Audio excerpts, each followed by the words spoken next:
Bien-aimés dans le Seigneur, je vous salue encore aujourd'hui.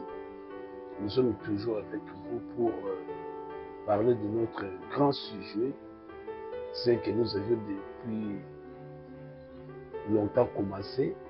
Et j'espère bien qu'aujourd'hui, par l'amour du Seigneur, nous allons encore continuer à parler sur l'Église primitive et les fausses doctrines ou les faux enseignements, ou les fausses religions, ou les fausses congrégations, ou les fausses, tout ce que nous pouvons dire là, qui existent aujourd'hui chez nous. Nous avions développé beaucoup de sujets, et aujourd'hui encore, par la grâce de Yeshua Mashiach, nous allons encore continuer à parler, à discuter avec vous.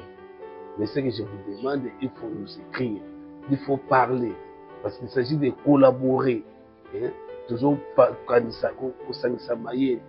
pour bien saisir la notion d'aujourd'hui.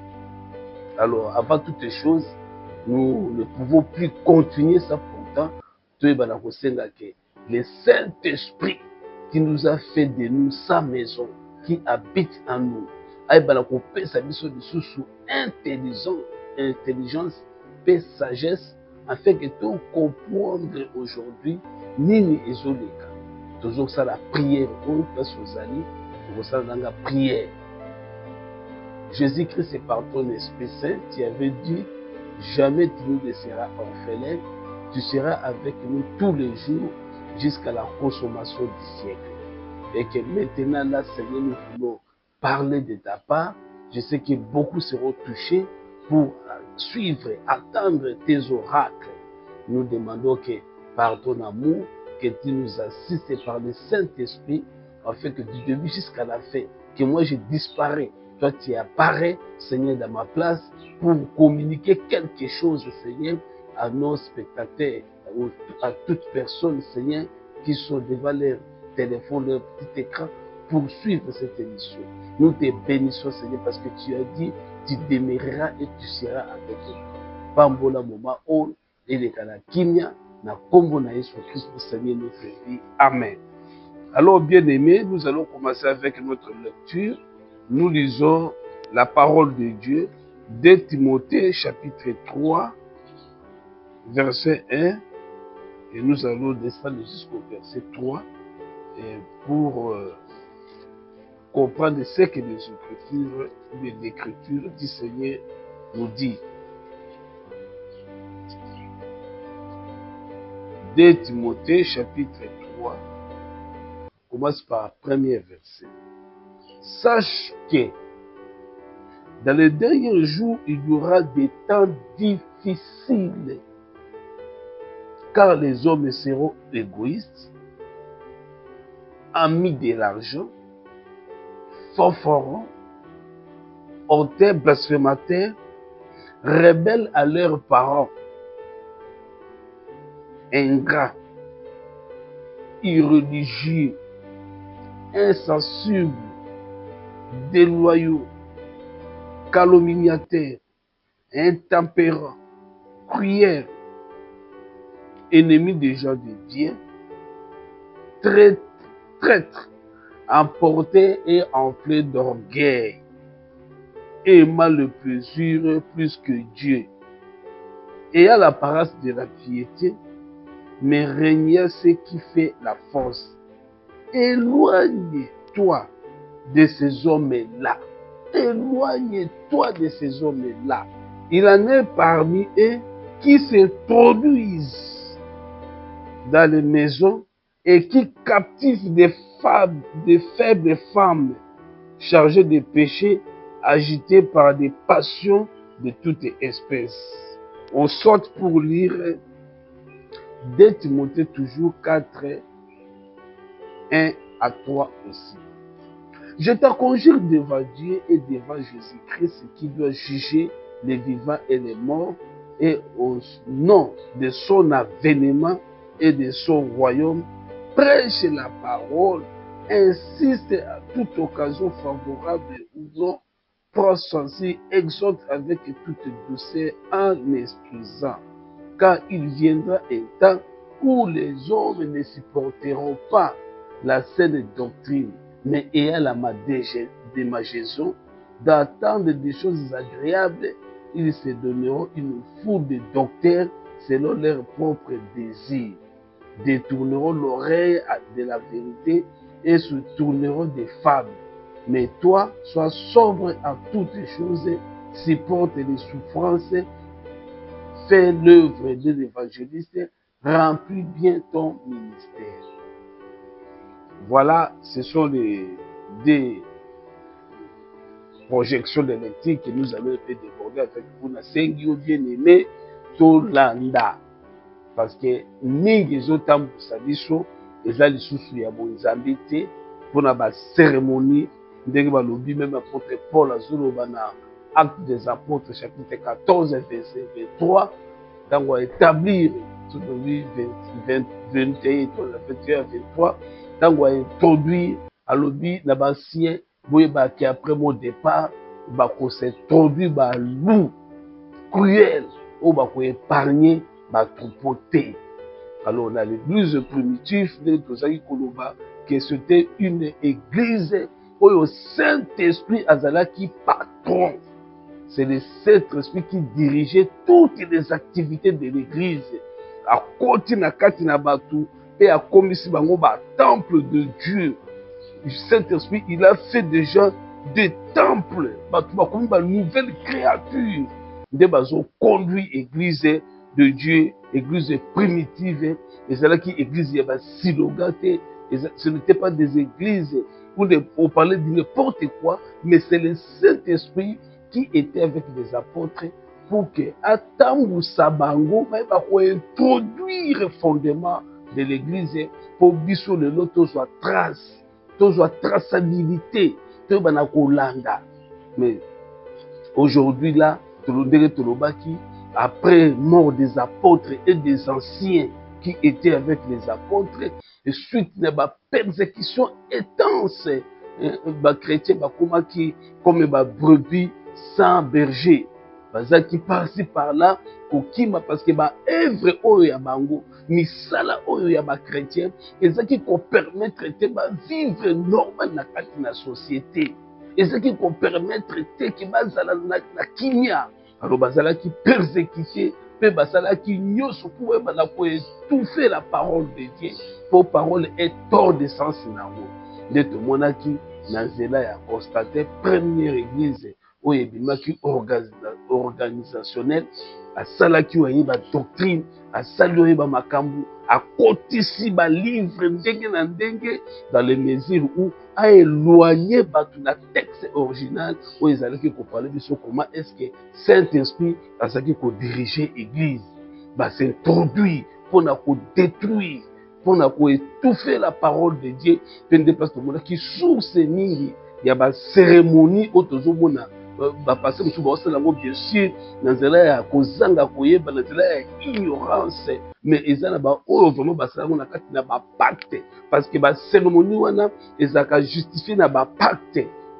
ou bien na ba liaison na ba alliance pour s'engager nango na une congrégation ou bien une religion akoya ko appliquer yango et pas ya bandi. Mais moi, je suis là aujourd'hui pour vous ramener seulement dans la conscience.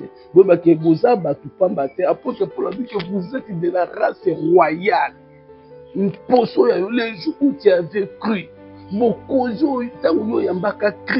c'est le jour où ta vie n'est plus la vie terrestre. Aux hommes qui manipulent n'importe quelle doctrine. Ils ont occidentaux, ils ont quitté. Les gens ne prient pas. Pour vivre dans la religion, pour vivre dans la religion. Ok, les religions ne sont pas parce que nous sommes les corps, nous sommes les corps de Dieu. Notre apôtre de paix nous exhorte. Alors, ne savez-vous pas que votre corps est le temple de Dieu, le Saint-Esprit qui est en vous, que vous avez reçu de Dieu, et que vous ne vous appartenez point à vous-même, car vous avez été rachetés à un grand prix. Vous avez été rachetés à un grand prix. Glorifiez-vous donc Glorifiez donc Dieu dans votre corps et dans votre esprit qui appartiennent à Dieu. Bien-aimé, tozaba oyote, tozala emporté na makambu nyonso ya mabe ezoleka. Vous verrez que quelqu'un bibengi na kombo oya lingi. Maintenant, akomi kokotisa bato na ba pratique ya sorcellerie en plein jour. Au plein jour, ozomona que un pasteur a pratiqué la sorcellerie à partir de la cérémonie où il y a ça où il y a base, il y a fondement, il y a apôtreté. C'est ça qu'on étouffe via prière. Nous devons à côté de la dimension du dialogue. Parce que ça a une barrière mokoboé, rideau mokoboé, et tellement pour nous envoûter. La personne se voit que quand je prie, Dieu ne m'écoute pas. Il faut que mokoboé abonde la kapona pour n'engager. Tu ne peux pas faire ça. C'est une inspiration démoniaque. C'est pourquoi nous avions dit que Bameka qui peut étouffer la vérité, ne va pas quitter, na ba congrégation, na ba religion, ba mususu ba bimi, que non, Christ a reçu la mission, a été. Jésus-Christ, ce n'est pas lui, nous attendons un autre. Toujours c'est la Christ mususu azoye. Ba mususu ba bimi, na makambo ebele. Mais je vous dis aujourd'hui, tout ça, ezaki na objectif moko, ya ko étouffer connaissance. Bato bazala envoûté, bako suko sala lecture ya ba épître te, lecture ya révélation te, lecture ya ba prophète te, lecture en général ya Bible te. Bako mu kotia ba doute, n'est-ce pas? Na kati ya mitema ya bato. Mutu azo douter même la parole de Dieu. Suite ya ba religion, ya ba congrégation. Oka bazo tous nos frères. Est-ce que réellement ya solo Bible est la parole de Dieu? Malobagno se la carte la Bible c'est la parole de Dieu. Yo le koza mal affermi, tu otie litoi po yoka o batu bazoloba et utina ba religion ya envoûtement ya ténèbres. Afin okoma faible, ba komi ko appliquer dans d'autres n'importe quelle cérémonie au ba apôtre basala. C'est pourquoi nous avions dit dans une église ou une assemblée, lorsque un pasteur pratique des histoires que l'apôtre Paul n'a pas fait, il n'y a pas que pasteur parce que nous ne pouvons rien faire à part ce que les apôtres ont fait. Oh, bango basalaki. Parce que l'église, nous sommes édifiés sur le fondement des apôtres et des prophètes. Ok, quand nous parlons des prophètes, nous voyons des prophètes qui avaient prophétisé l'arrivée du Messie. Les prophètes ont prophétisé l'arrivée du grand Messie. Et lorsque nous parlons des apôtres, nous voyons les fondements de l'église. Les apôtres qui ont posé les fondements de l'église. Et nous avions bien rappelé que leur mission était arrêtée depuis l'église primitive. Nous ne construisons pas, mais nous souvent que ce que les apôtres nous ont légué. Donc la vie à vivre la biso. Évitons toutes les pratiques, parce que ma pratique, ils ont envoûté bas. Vous ne savez pas que apôtre ne savez-vous pas que votre corps est le temple de Dieu. Alors bien à 2 Corinthiens chapitre 5 verset 17, qu'est-ce qu'il a dit là-bas? Lisons ça. Heureux celui qui lit la parole de la prophétie de ce livre. Heureux celui qui écoute la parole de la prophétie de ce livre. Et aujourd'hui, nous avons la possibilité de regarder dans le livre Bible audio. Si tu es fatigué ou bien soupir, na mpongi, au lieu que tu aies une lecture en audio dans n'importe quelle langue au yokuli. Aujourd'hui, la lecture pour lui est celui qui écoute, qui attend seulement. Tu es béni. Mais Satan vient nous faire voir comme si que non, sans quelqu'un, tu ne peux plus comprendre les Écritures. Il faut que quelqu'un soit là pour interpréter. Nous ne sommes pas pour l'interpréter, nous sommes là d'abord pour lire. Dans Corinthiens chapitre 5, verset 17, si quelqu'un est en Christ, il est une nouvelle création. Les choses anciennes sont passées et voici, toutes les choses sont devenues nouvelles. Et tout cela vient de Dieu qui nous a réconciliés avec lui par Christ et qui nous a donné le ministère de la réconciliation. Car Dieu était en Christ, réconciliant le monde avec lui-même. Voilà. Donc en Christ, nous sommes devenus des nouvelles créatures. Naître de nouveau, tobotami yasika. Les choses anciennes sont passées. Makambu nyonso tu ya kaleleki. Tokomi batu ya sika. Dans Jean chapitre 1 verset 12, balobi na biso nini? À tous ceux qui l'ont reçu, à tous ceux qui croient à son nom, elle leur a donné le pouvoir de devenir enfants de Dieu, lesquels sont nés non du sang, ni de la volonté de l'homme, ni de la chair, mais de Dieu. Ce Dieu qui nous a aimés, Dieu nous a appelés. Bien aimé, tout le monde a incrédulité, parce que incrédulité, ils ont la religion, ils ont la biyamba yamba. Les autres, les titres là ne sauvent pas. Comme j'avais écouté un pasteur dire que c'est faux. Chacun va porter son fardeau.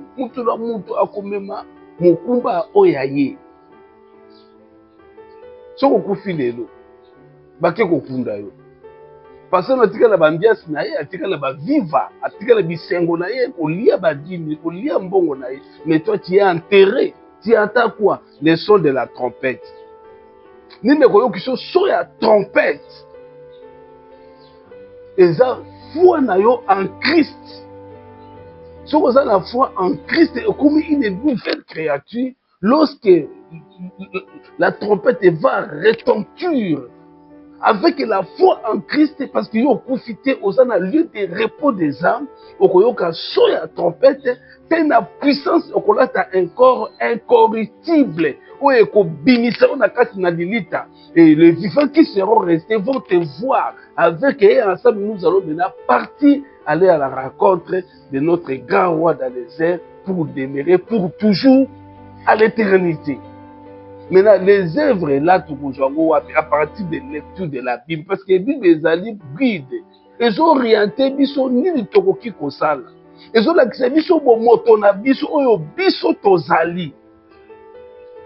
Bien aimé, dans une personne puissance il y a lecture, il y a parole de Dieu. Tu dois lire la parole. Alors, tu as commis une nouvelle créature en Christ Jésus.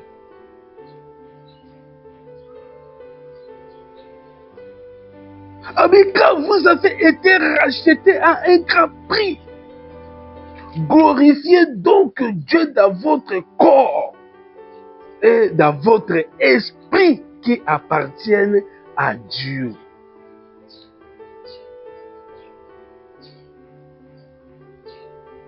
Glorifiez notre Dieu dans notre corps.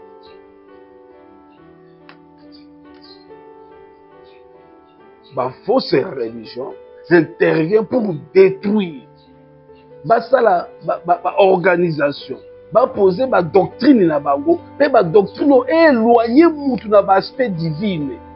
Mutu akoma ko servir, mutu akoma ko servir tina ba mabele akomi na ba symbole moko ba créature o romazolo ba batu baboyi ko gumba mela nzambe o azali Dieu créateur, ba ke komi kikisa na niveau ya ko gumba mela ba créature.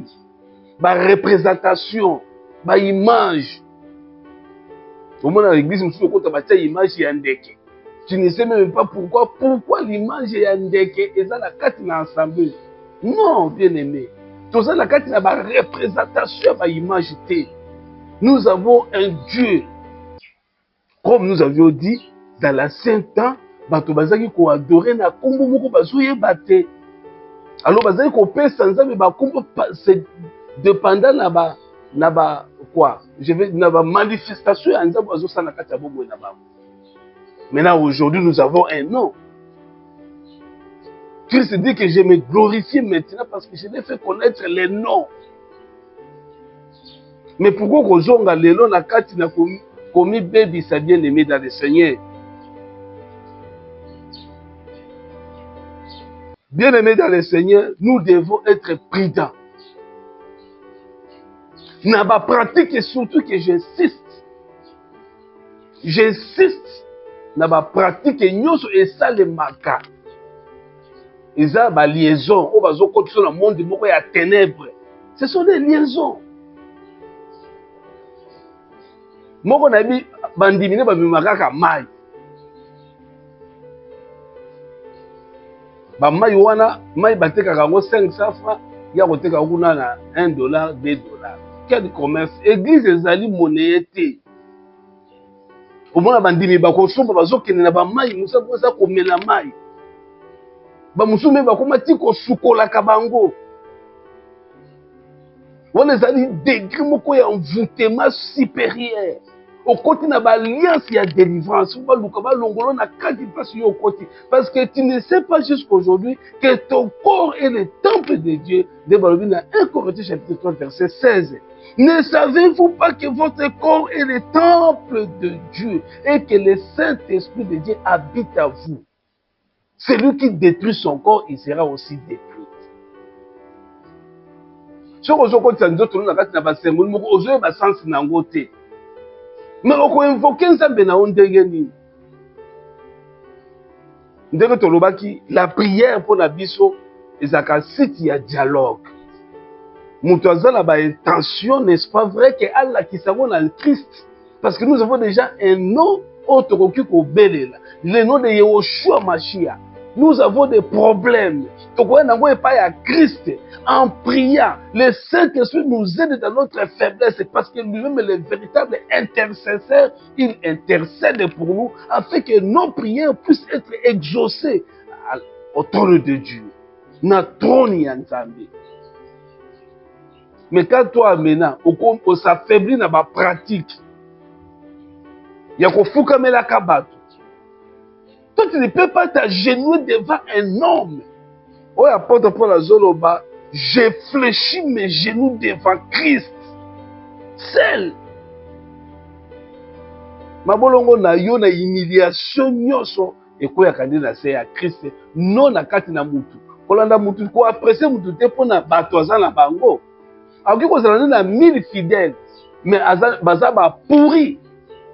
Pour te dire que ma doctrine ma vie c'est quand tu peux la quoi accaparer na bateau, ba perdre bateau sens.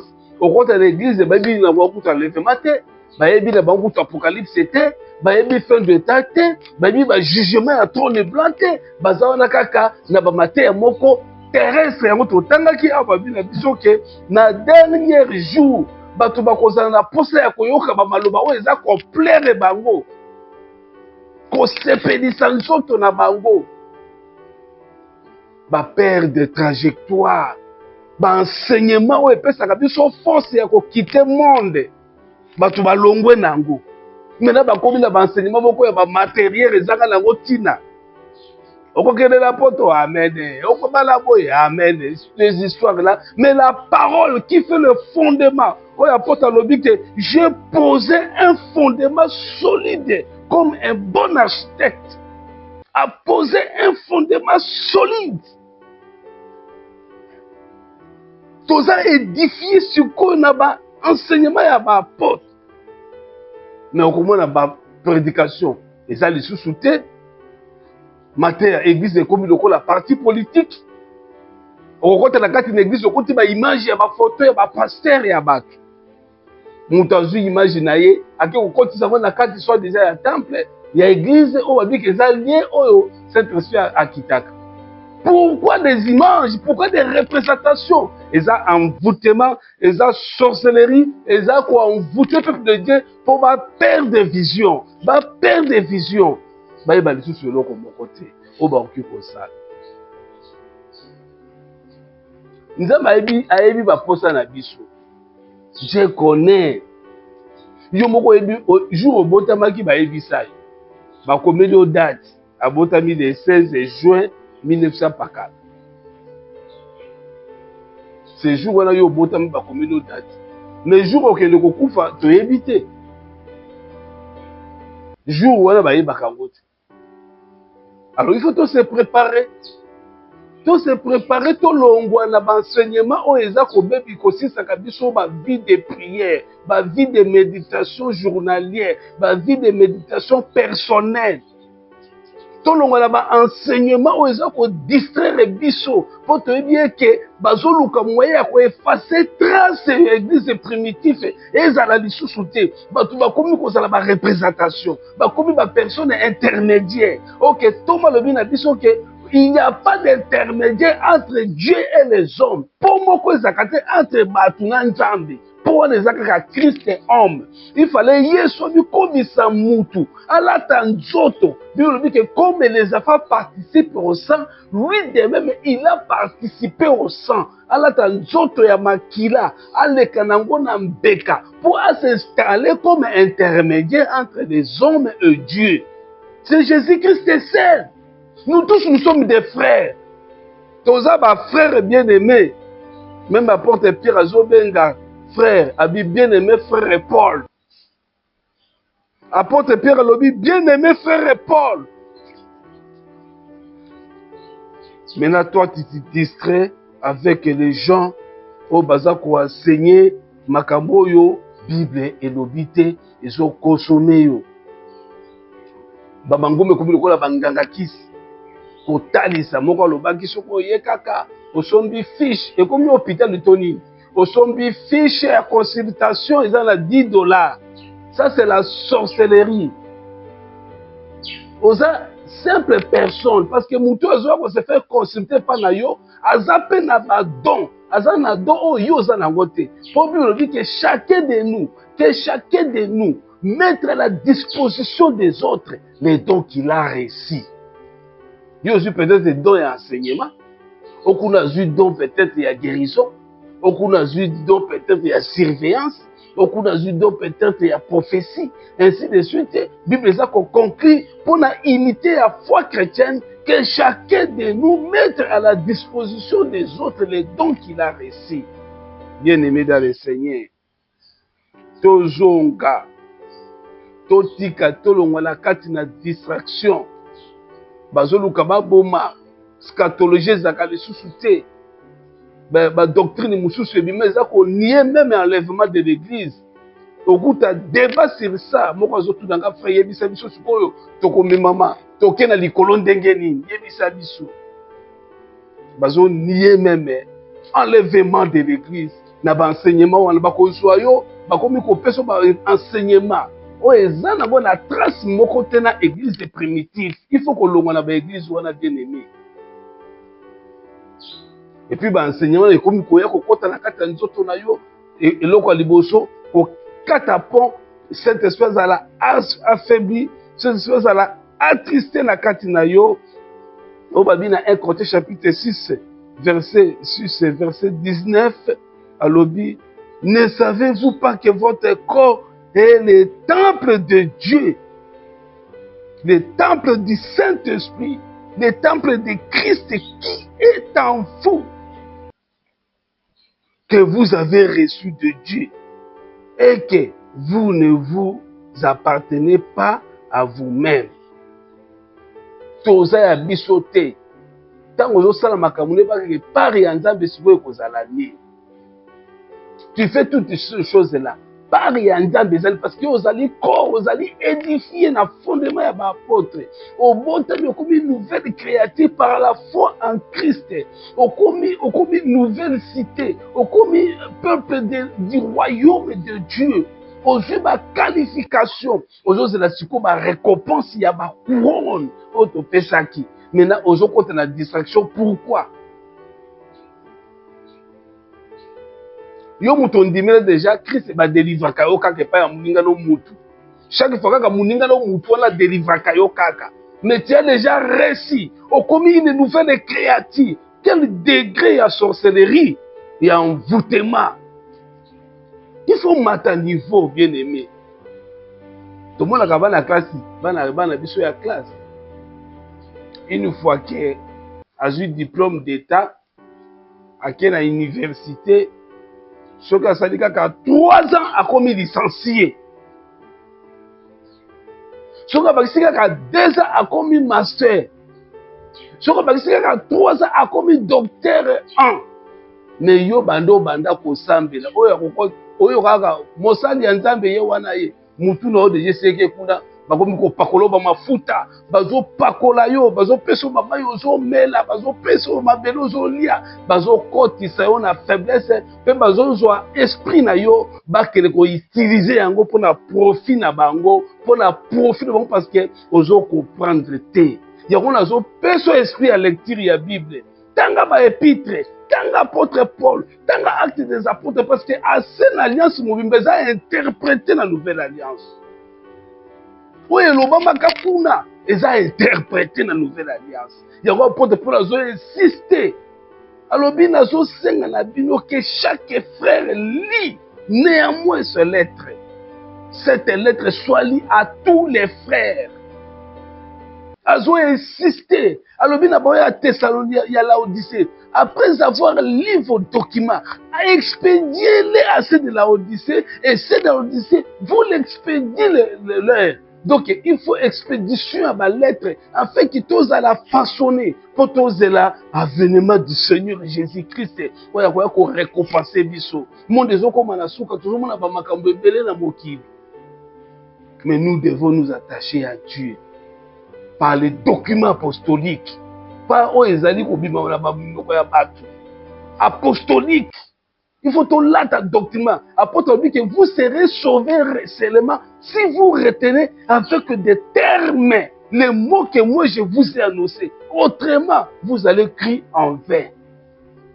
Bokomi kaka soki bosimbi maloba onga na lakisi bino ndenge na lobi yango.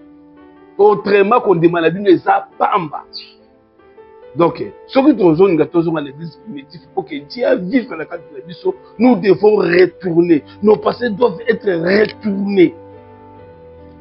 Dans la carte de la nouvelle alliance. Pour te vivre la gloire de Dieu. Pour te vivre l'amour, il y a un bien aimé dans le Seigneur. Osa Moutouya est single parce que Christ t'a aimé.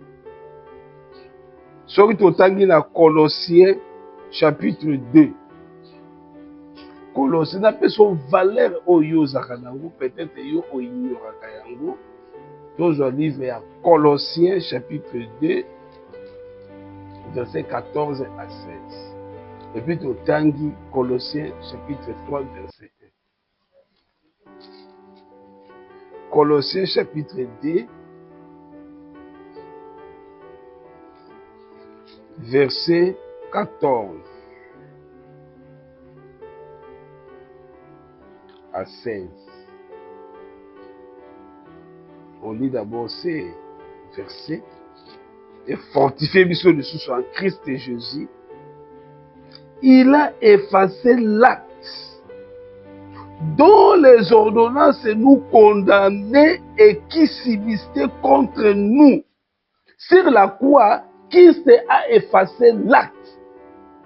Oyo ba ordonnance zo kanga ki biso. Oyo ezaki ko telemela biso. Sur la croix, Christ a effacé l'acte dont l'ordonnance nous condamnait et qui subsistait contre nous. Et il a éliminé en les clouant à la croix.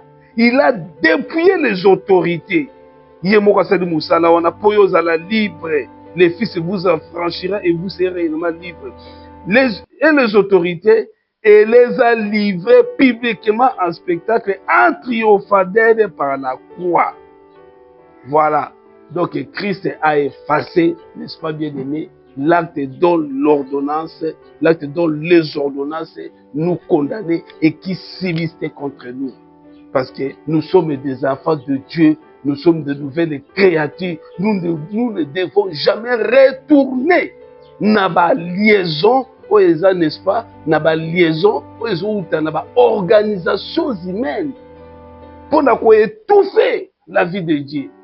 Tout le monde qui organiser l'église pour que sa trace, que la empreinte apostolique, parce que l'empreinte apostolique, si nous osons de mettre en place l'église primitive, l'église de mon côté et parce que ce sont des organisations humaines. n'a pas autoproclamation. J'ai vu quelque part, on a écrit archevêque, archbishop, supérieur, bien-aimé dans le Seigneur. Ça, c'est l'abomination. Dieu a montré peut-être qu'on fera qu'à lobby. On va faire une diarrhée, une rétention urinaire, une maladie, mais tu te qualifies, la supériorité au-dessus à tout. Archbishop est supérieur. Même les thèmes que la Bible ne reconnaît même pas. On s'en compare là. Bon, on remet qui dit Sandengeni.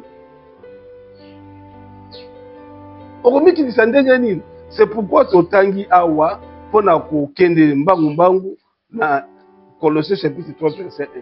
Si donc vous êtes ressuscité avec Christ, cherchez les choses d'en haut, où Christ est assis à la droite de Dieu. Attachez-vous aux choses d'en haut et non celles qui sont sur la terre, car vous êtes morts et votre vie est cachée avec Christ en Dieu. Car Christ, votre vie paraîtra alors que vous paraîtrez aussi avec lui dans la gloire. Bien-aimés dans le Seigneur, nous allons paraître avec Christ dans la gloire parce que Christ, si nous cherchons les choses d'en haut, là où Christ est caché, là où Christ est assis d'en haut et nous devons chercher Christ par des choses d'en haut. Et lorsque notre Christ apparaîtra, c'est alors que nous paraîtrons aussi avec ce Dieu-là.